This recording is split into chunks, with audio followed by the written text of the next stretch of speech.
biologie, épreuve biochimie, biologie cellulaire et génétique ensemble. La durée, c'est 2 heures. Ouais.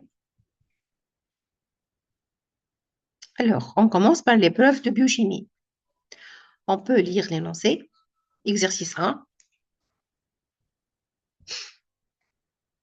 Les alpha-amylases sont des enzymes couramment utilisées en industrie agroalimentaire.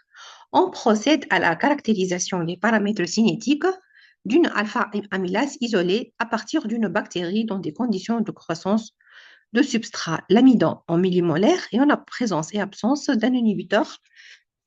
Ici, alors, c'est inhibition. Par l'inhibition. Donc, là, le chapitre inhibition, très important. Déjà, mieux, je concours.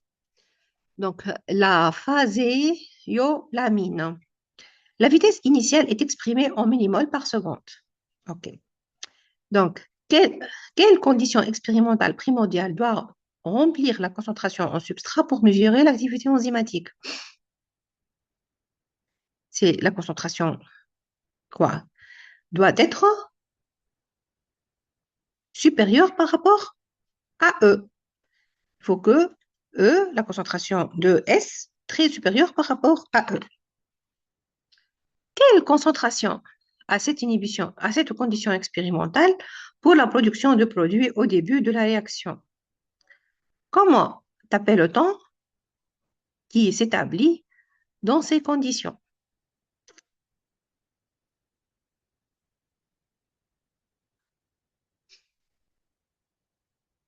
Donc, c'est la condition d'excès de substrat. Un état de saturation est alors effectué. Et définir la constante de Michaelis d'une enzyme. Donc, K. Donc, Vm égale Km fois S sur K. Vmax fois S sur Km plus S. Donc, toujours, on doit apprendre les constantes. Le Vmax et le Km. Le Vmax renseigne sur la vitesse maximale et le Km renseigne sur l'affinité de l'enzyme via son substrat. Définir la vitesse maximale d'une enzyme. La vitesse maximale, c'est unité internationale par minute, c'est-à-dire la concentration de substrat qui va disparaître ou bien la concentration de produit qui va apparaître en micromoles par minute de réaction. Les résultats sont présentés dans le graphe suivant. Ici, dans le concours, ils ont donné la représentation de Lineweaver-Handberg, donc plot, et les données. Okay. Les résultats sont présentés dans le graphe suivant de Lineweaver-Handberg en absence ou en présence de l'inhibiteur 0,1 millimolaire la concentration. OK. Dans une première série d'expériences, on considère le tracé en absence de l'inhibiteur. Ici, le bleu. Donc, est-ce que l'enzyme obéit à la cinétique de Michaelis-Menten? Oui. Justifiez la réponse en se basant sur les formes mathématiques de l'équation de Michaelis-Menten et sa transformation en équation de Lineweaver-Handberg. Voilà. Donc, on doit écrire V égale V max fois S sur Km plus S. Et le 1 sur V, on va faire l'inverse et on va chercher l'équation de Michaelis-Menten comme on l'a fait toujours dans les exercices ou bien dans le cours. 1 sur V égale Km sur S sur fois 1 sur S sur plus 1 sur Km. Donc, comme on le fait toujours dans les questions de cours. Déterminer les valeurs de Km, donc graphiquement, et la valeur de Vmax graphiquement. Donc, on revient ici son inhibiteur. Le 1 sur V, c'est le point d'intersection avec l'axe d'ordonnée. C'est l'ordonnée à l'origine. 0,1, l'inverse. Km, c'est l'abscisse à l'origine. Moins 0,5.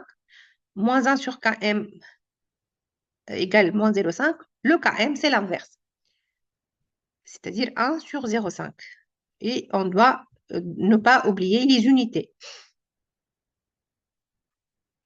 Dans une seconde série d'exercices, un inhibiteur est ajouté à la concentration de 0,1 millimolaire en présence de l'enzyme.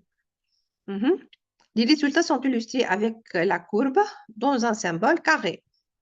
Donc, celui-là, c'est le symbole carré, c'est avec inhibiteur. Donc, il s'agit de quel type d'inhibition ici? Intersection sur le point 1 sur V max. Donc, c'est compétitif. Donc, il vous demande déterminer le type d'inhibition en justifiant. Donc, on trouve, suite à la représentation de double inverse de Lienhofer-Handberg, deux droites qui ont un point d'intersection au niveau de l'axe d'ordonnée. Donc, c'est une inhibition. Le type d'inhibition, c'est une inhibition compétitive. Inhibition compétitive. Et alors, euh, voilà, on a le même Vmax, on a les Km qui ont changé. Donc, pourquoi? Donc, le Vmax n'a pas changé parce que l'enzyme et l'inhibiteur sont en compétition par rapport à un même site actif de fixation. Dans ce cas, où se fixe l'inhibiteur sur l'enzyme? Dans ce cas,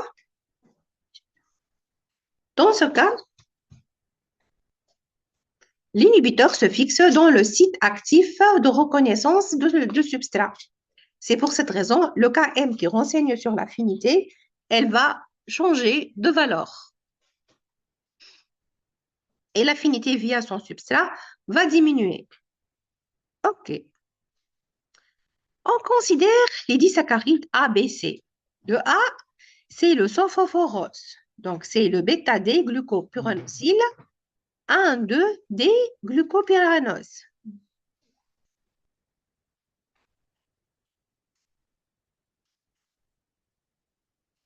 B, c'est l'isomaltose. C'est un dioloside. C'est le bêta-D-glucopyranosyle 1,6-D-glucopyranose.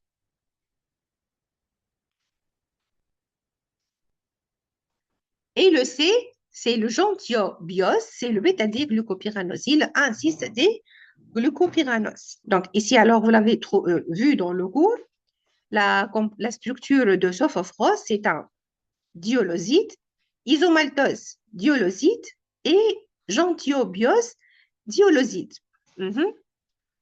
Donnez la structure du sophorose. Donc, je vais vous montrer cette structure